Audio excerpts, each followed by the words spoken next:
One game left and a life-changing amount of money on the line. Plane coming over Zarki, ending over military base. That means we could end up with some crazy circles yet again. Paper thin. One game to do it. Where are we looking? Man, I don't know. This one could go anywhere. On the western side in particular, maybe it heads towards the farm area as well. This circle, again, the first circle just has to touch the plane path, so a lot of options. Could be a milli base ending. You never know. It is the final game here of Pgis, Matt. I am hyped beyond belief. I have goosebumps all over my body. There is so much money on the line. I just don't know. It's been an all-Asia day so far, though, Matt. I'm looking towards some of these NA and EU teams to bounce back. This is your last chance. Chat, tell me who you are rooting for. This is the last time to give your energy over to your team. But you can see planes coming in, a couple teams leaning in the military base. We've got a little bit of a mix-ups as it goes through, but nobody hot dropping in towards each other. Sometimes that can kind of happen at this stage, trying to buy it out, get out the competition early, but instead looks to be a little bit cleaner of drops. With all the teams to talk about, paper thin, there is so much been going on Asia. Like, what has all been happening over there? Well, it was quite an interesting year in 2020 over in Asia. I casted all the games for PCS Asia last year from the studios in Korea, and it was a lot of China, not going to lie. A lot of the Chinese teams were winning, and you're seeing it here again today with 4 a.m. coming through. And if you guys would like to tune into some of those games, you could definitely do that. We're going to be covering a lot of the Asia leagues in English this year. One place you can start on twitch.tv if you're watching on Twitch is twitch.tv/PUBG Korea_EN. It's where a lot of the Korea and East Asia leagues are held in English. So we cover a lot of that. So make sure to tune into that. Give that channel a follow. Come watch us. And then, for the PCSs and other things, we were on the main PUBG channel a lot. So make sure you guys tune in. There's a lot of really good players, as you can see here. As you've seen today, they come up big in big moments. 2 weeks before the next set of action is going to be breaking out, and we reset everything leading into next year. So if you love what you're seeing, make sure you continue to support your teams in all the events across the regions. I know the fact that I'm going to be keeping my eye on Buriram.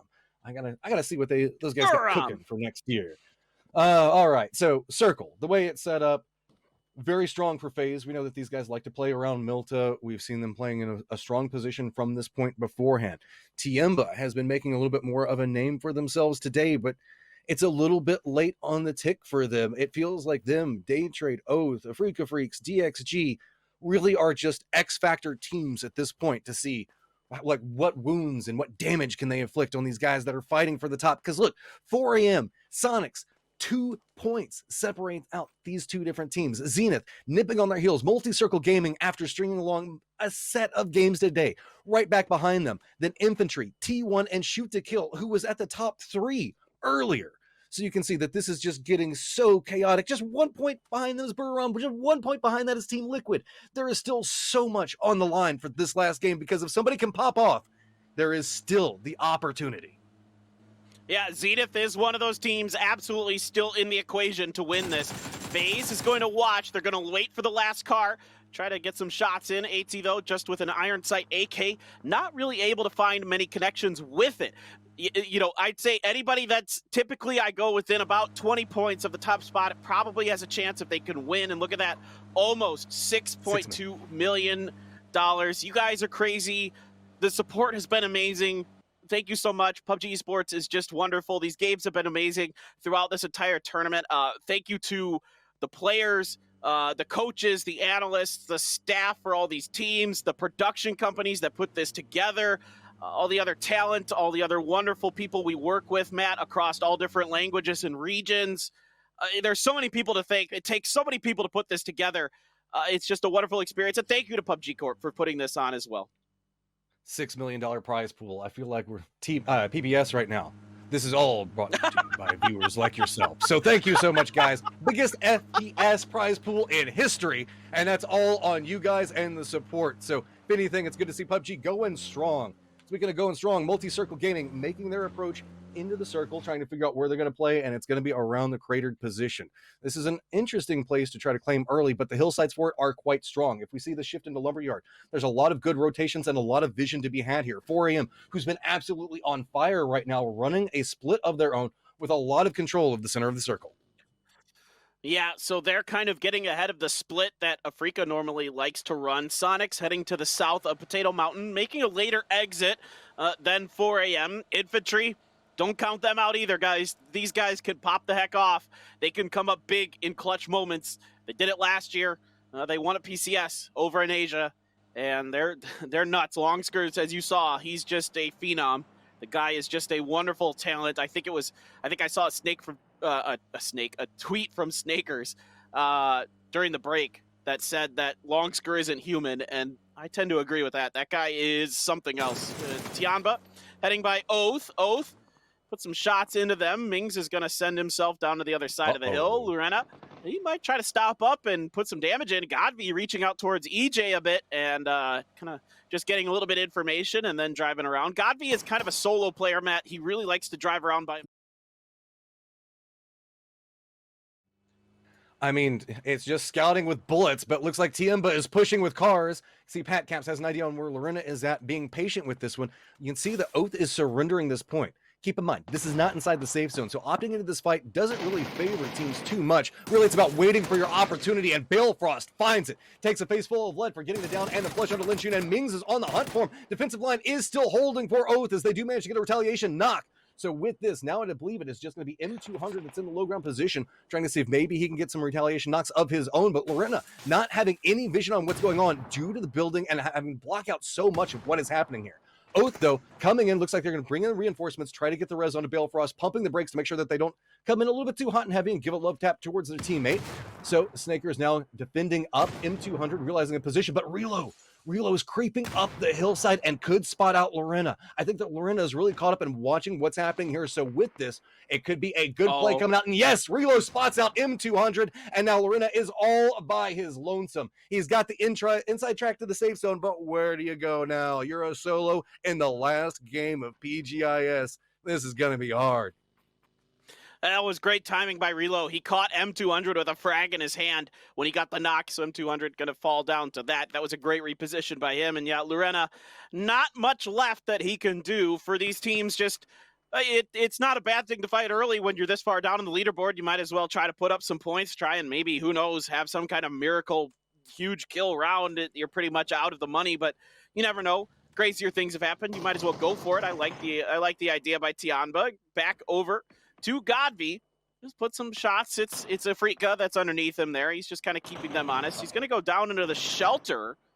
What in the world is he doing down brewing there? Up. We've got Burram rolling up into Soniqs positioning. They've got vision on what's going on there. At the same time this is happening, Shoot to Kill also getting caught up into a little bit of a skirmish with DXG that they're opting into play. A couple of shots going to come out from them. Force that reposition away. Luke 12's already got the down onto Fergus. You can see going for the flush under this, but it looks like DXG is going to commit. So now Shoot to Kill have the angles to work with. Pintel already spotting out another one. So now just 2 up for DXG. Wanting to test up into this heaven position, but not a lot of options to work with. Purgatory already rotating around as they're aware of where IQ 500 is going to be at. So with the 2-2 split that Shoot to Kill was posted up, this means it's going to force the hand. DXG has very little options and instead just have to push up into the forefront and try to take on the 2 that are holding down this position. IQ 500 back on the rock, but you can see Neil just in a terrible spot right now. Nowhere to go, no cover to work with, and Shoot to Kill is masterfully repositioning around this and just not letting DXG get away with anything. Yeah, they've got IQ 500 on lockdown. He has been spotted out, but he does get the knock onto Luke 12 there. So that kind of causes a little bit of disarray. They have to send Alo over to try and cover the angle. And it's going to be Purdy Curdy, who's been working that side to find IQ 500. Finally finds enough of an angle to get it done. Neil T holding on. Luke 12 not out of it just yet. SDK still in the hunt for some money. Who even knows? Maybe if 4 a.m. and Soniqs get busted out early, there's potential that they could have a miracle round and phase. There's a knock onto a COD here, and they are pouncing on top of this. FaZe has goals in life, not content with being in 10th position right now. So here comes the push. Purdy Curdy, yet again, not wanting to overextend into that point. Looks like Pentalol has an idea on what might be going, but Neil T has an opportunity to maybe get a flush into this.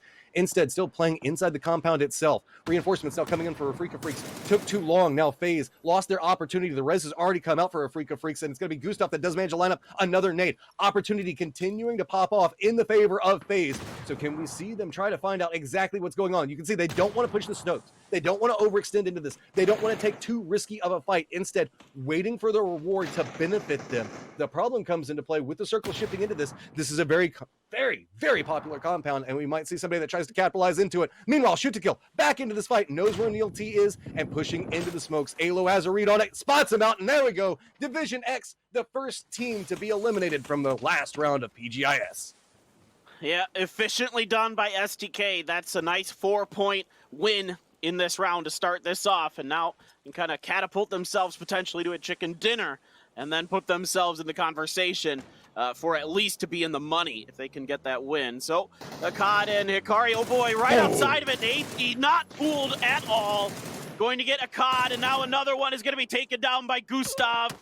Afrika tries to have some kind of exit plan. It is going to be EJ getting the knock, the counter trade onto Gustav there. But Afrika with 2 down, it's looking pretty dire for them in this round.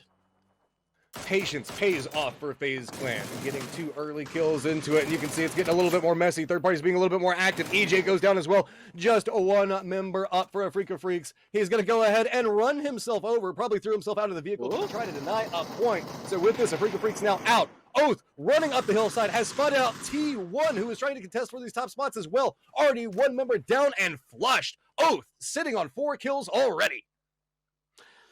Yeah, T1 trying to hold a wide spread across the top of Potato Mountain, and Star-Lord's going to get caught out alone for it.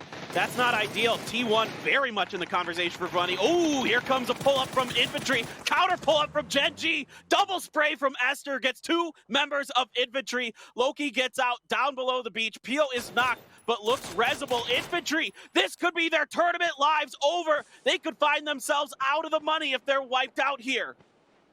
Trying to contest for those top spots yet again. Infantry in trouble, has to roll away, leans into the coastline, and Genji being a huge factor yet again for the teams.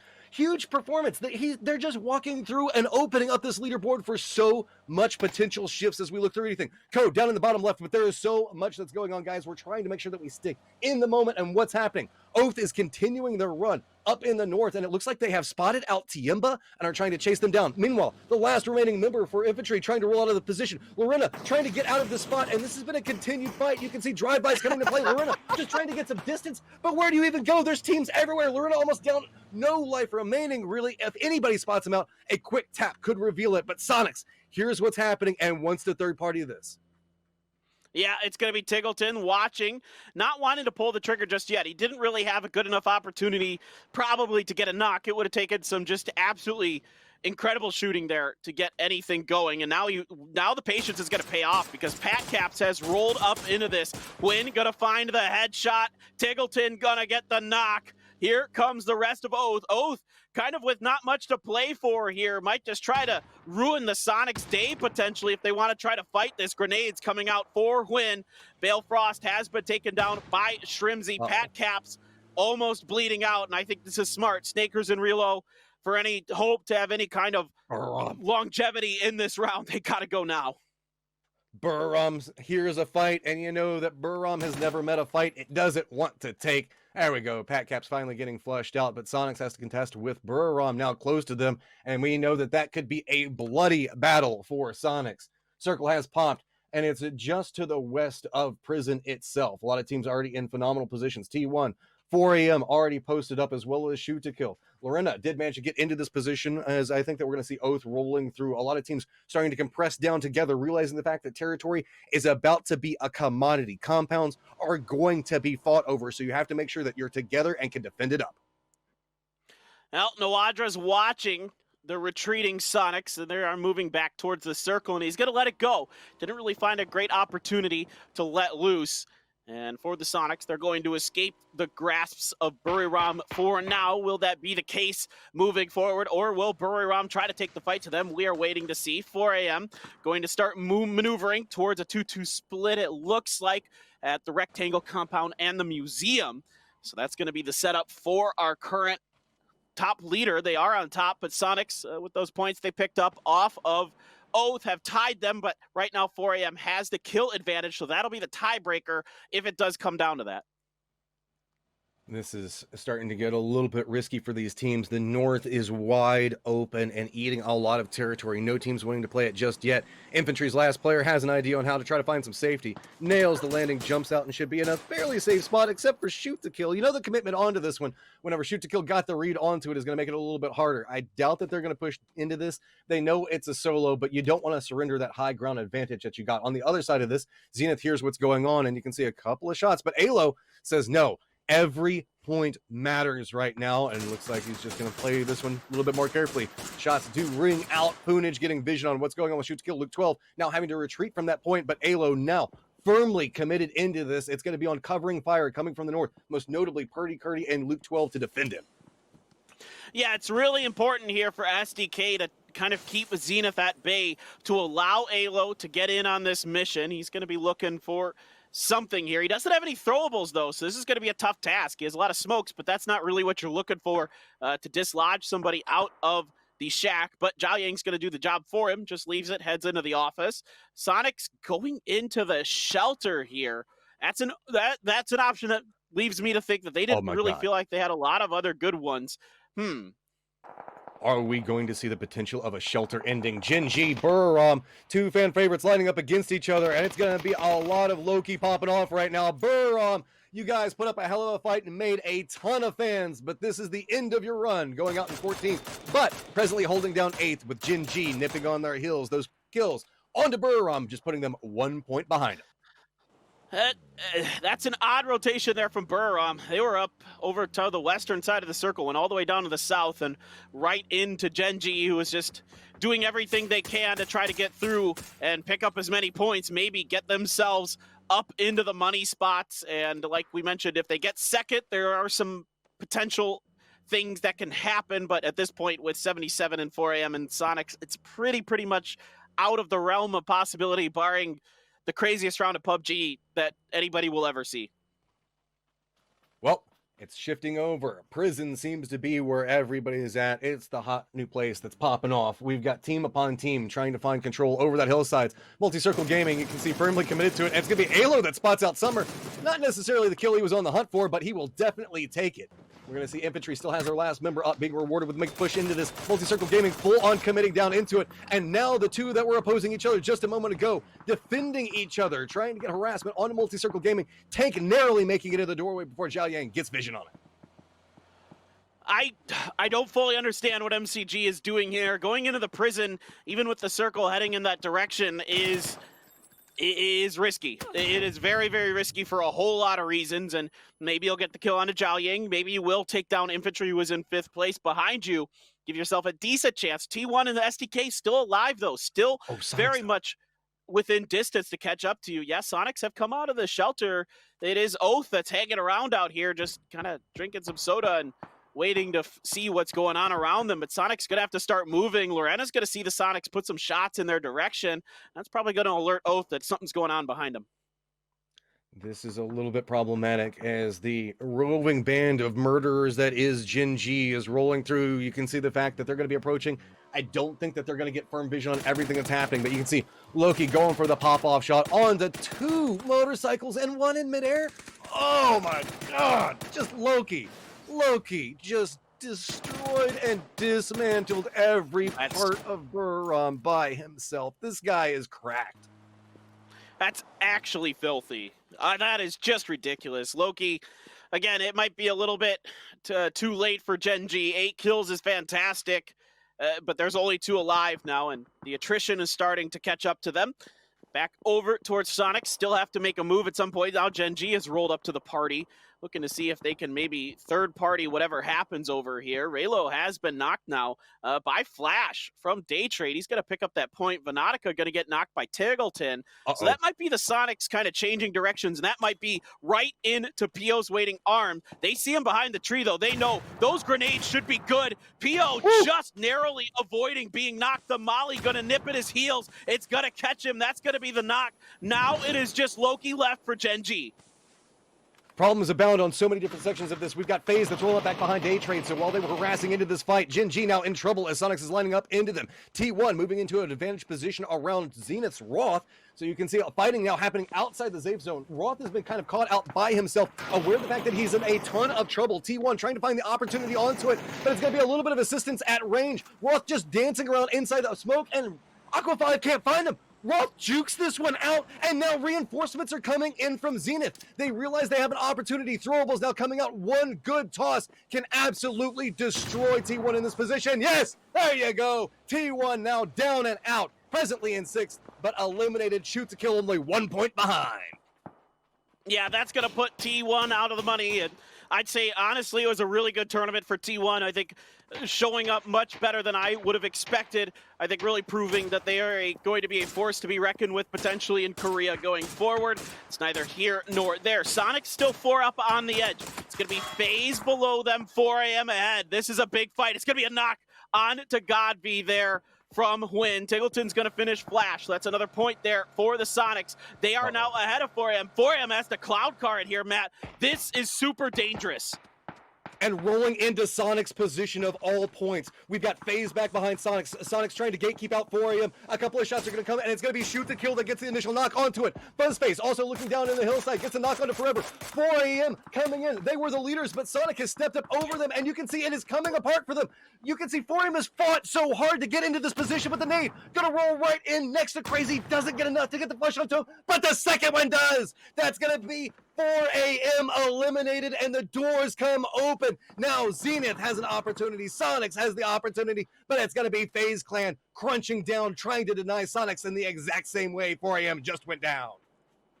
The Susquehanna Soniqs coming alive now. Shrimzy on duty with Buzzface. Hits a couple good shots, but takes a bunch in return. Gustav gonna get the knock onto him. This could be the end here. They do get the res. Gustav spraying up over the top of the hill, trying to finish off Shrimzy when they're trying to res his fallen comrade. Stuns being thrown, trying to see if they can maybe buy a little bit of time. Gustav coming up over the rock, but it's gonna be some return fire from the Soniqs, sending him back down to go for the heal. The res does come through. Shrimzy gonna let loose with something there. I'm assuming that's a smoke. Try to cover this angle of retreat, and it is going to be good enough for now. Everything is starting to calm down around this point. You can see that FaZe really does want to maintain their gate-kept position on the Soniqs, who's caught up right along the edge. Soniqs has got a little bit of a hillside to play from, but Tingleton realizes an opportunity. Buzzface holding the counter angle onto it. Uba takes a little bit of damage, information being fed back over to the rest of the teammates. Soniqs lined up into FaZe's position. Shoot to kill. Doesn't have an angle on what's going on into this. This is its own contained fight just due to the hillside. Zenith not wanting to make any moves. Circle continues to crest along the prison lines, and the hillside that Shoot to Kill is playing from is going to be quite powerful. But it's all about this fight right here. Soniqs looking into FaZe's position. Fuzzface looks like he might have been spotted out. Throwables are starting to come in, but they ending up just a touch too short, and everything can turn on its head right here. You can see Soniqs know the fact that their game depends on being able to take down the aggressors that have been to the north of them, or the south of their position, I'm sorry, and now going to have to reposition away from it. Could they find an opportunity? The grenade's going to land next to Fuzzface. Not quite enough, but the 3-man stack from Soniqs playing along the low point as Zenith getting vision on the team, looking on a different point. It's North America versus North America all over the circle. Well, this is great for Zenith. They're picking up some more kills. Team Liquid, nowhere to run, nowhere to hide. Zenith giving themselves a great opportunity to potentially win this. If they can come through and win this game, they will take this tournament and they will add to their already impressive stack of cash they are sitting on. They've already won 1 week. They could do it again, but the Soniqs still 4 up, still fighting through FaZe, doing a great job being tenacious. Tingleton running along the hill, but there's some cover fire here. It's going to send Uba back. It might have been from SDK even there. Shrimzy shooting along the tree side, catching a little bit of damage. Still SDK up into the circle. So for Soniqs, they've got to get moving. There's a lot of time on the phase 6 circle, so they have a little bit of room to breathe, but for how much longer? Not much longer. FaZe Clan still committed into this. They know that there is an opportunity for him, but with the longer that takes for both of these teams is allowing Shoot to Kill to now reposition, realizing that a threat could be coming from their south. FaZe has to figure out they've got the opportunity and how firmly they want to commit into this. Uba gets spotted out. Tingleton manages to take him down and flush him. FaZe now down to 2 members, has to make sure that they control this point. We can see shoot to kill now approaching into this point. Shoot to kill lines up, gets vision, doesn't get the down on to take, but it's going to be Gustav on another angle that manages to connect. Luke 12 looks back over, spots out FaZe making their approach, and this is a chaotic fight along the hillside, but it's going to be a lot of the aggression going back over in the direction of FaZe. Not a lot of options for him to move for, and 10 kills. Soniqs still just trying to climb the mountain as so many enemies are approaching them. It's going to be 80 getting spotted out, finally going down. 12 kills for Soniqs, but 2 members down, and just Shrimzy up now facing shoot to kill. A huge round for the Soniqs. It's all up to Shrimzy now. Looks like he is about to go down indeed. Purdy's gonna land the shots. STK with 11 kills as well. There's hope still for every team that's left here, Matt. If they could get the win, get some kills, there's potential. This is nuts. 4 of the top 16 are still in this. Just a couple of kills. This is where you've got to come alive. Multi-Circle Gaming did manage to get control over what's going on inside of Crater. Somehow we can see Xiao Yang still alive, but he's continuing around where Zenith is positioned at. Circle does pop in favor Zenith's positioning with shoot to kill shifting down, trying to go for those kills. They did surrender that point and allowed Zenith to encroach into this hillside, which is very, very strong, depending on how this lays out. Do note, though, we are only in phase 7. There is still one more circle to pop. And while Zenith does, yes, control a lot of what's going on, if this shifts into the south, that will favor multi-circle gaming. Shoot to kill, playing along the edge, trying to get a lot of information in what is happening here as a firm calm is now rested. And it's all about trying to get information, and whoever takes this first shot, revealing the positions for multiple enemies and a third-party chain domino effect kicking off. I mean, this is wild. The amount of pressure that it's on all of these players and teams right now to try to recognize the situation, to try to figure out how to break through. Zenith in a wonderful spot, holding that southern side outside of the fence line of the prison, but still quite a bit of the prison inside of it. So for MCG, it's going to be a waiting game. Xiao Yang, he has no desire to show himself. It's going to be really difficult for him to overtop the Soniqs without something just absolutely wild. Something like Petrelius's run early in the tournament. It's what it's going to take for him. Now Roth pinned behind a tree. That's problematic. Curdy's got a pretty good angle on him here. And now Roth, the smokes are down. That's going to allow him to get out. Good support from his teammates. It's going to buy him a little bit of time and space. I don't think Purdy saw him move over to the left. A massive amount of money on the table for these top 4 spots. Whoever can manage the control of the leaderboard is going to walk away a rich player. And you can see it is contested right now. 4 a.m. out, Soniqs out, but there is opportunity. Multi-Circle Gaming, you can see shoot to kill, infantry, all have the capabilities of jumping up into those top 4 positions, as it's really just about trying to buy for position, get control over everything that's happening right now. And Zenith feel like they're starting to get into those dominant points. You can see the shoot to kill, trying to make sure that they keep their vehicles up, might need them for cover depending on how the circle plays. If it does maybe go into the northwest, it could be absolutely huge. 10 seconds left to decide how this last fight is going to break out. Maybe the biggest circle shift in PUBG esports history coming at us right now. Where does phase 8 want to go? It is moving away from Zenith, heading down towards the prison. MCG is going to be still in it, but the final dot where that star is going to occur is going to be outside of the prison line. This is going to be wild. It looks like it's actually going to end in the rocks around the prison edge, Matchroom. This is going to be a fascinating finish. This is such a messy place to fight. You can see that Zenith shoot to kill realize that they want to take the fight now. They don't want to have to fight along that really rocky ridge where everybody's going to be shifting. If you're trying to move, your aim's going to be scattered everywhere. Zenith trying to figure out which team do they really need to contest up against. They need to make it inside the zone itself, but they at least have a little bit of a foothold that has revealed itself, and they can play it for now. But it is just a smidgen of space to work around. So now you can see that Multi-Circle Gaming, who's been quite quiet and content to let the other teams outside really fight this one out, we're going to have to start making some decisions here soon, as well as the last member up for infantry. Yeah, Zenith has to push, so they got to start getting into SDK's face. SDK trying to hold this ridgeline as well as they can, but the opening grenades doing some damage here. A lot of utility still available for Zenith, and they are letting fly. They want to bust open this position. This could be the winning move. If they can dislodge SDK, they absolutely are going to be in the driver's seat to win this tournament.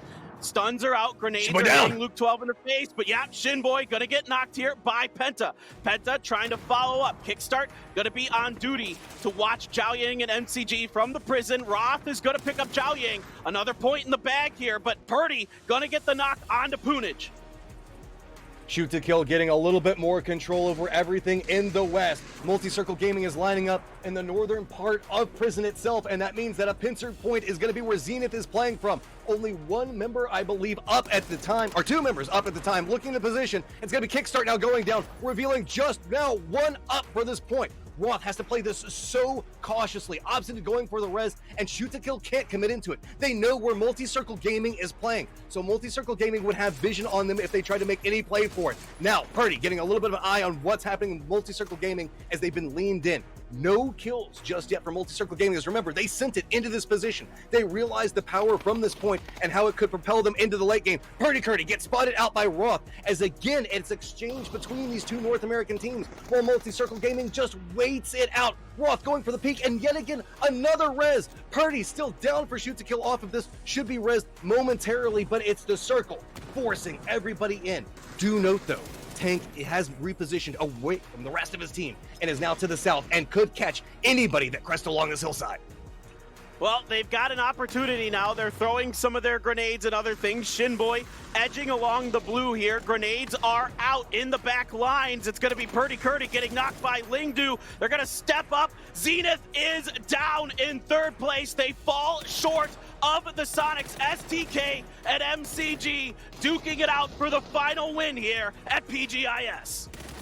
Lingdu down, trying to pick up onto this. It's going to be Tank. He has been such a performer for Multi-Circle Gaming, but there's so many angles that are popping off. You can see Penta trying to get the vision onto it. Another member of Shoot to Kill down, and that's going to be Luke 12. Penta, the last one up, having to contend with two different members of Multi-Circle Gaming. Spots out one, gets a tick of damage onto him, but now having to dance around in smoke. It's Evil Lee up into his face. Tank off into the distance, spots him out, tries to go for yet another spray that does not connect. Everything hinges on this 1 point. Separates out both of these teams to decide who's going to get that fourth place position. Penta has everything working against him right now. Lingdu has crawled out, revealing a little bit of what's happening, trying to get information for his teammates. Penta's gotten spotted out. The blue's coming in. The shots connect, and Shoot to Kill goes down to the blue. But Matt, look who it is! Your boys from NA are gonna do it! Your 2021 PGI.S champions are the Soniqs! Showing up when it mattered, putting together a phenomenal game here. They strung together, they realized that everything was working against them. The circles just constantly moving away, but somehow Soniqs managed to string together 12 kills. If you guys have any comments or questions, go ahead and message me directly or comment down below. If you guys enjoyed the video, please like, share, and subscribe, and also check out my Facebook page. Bye.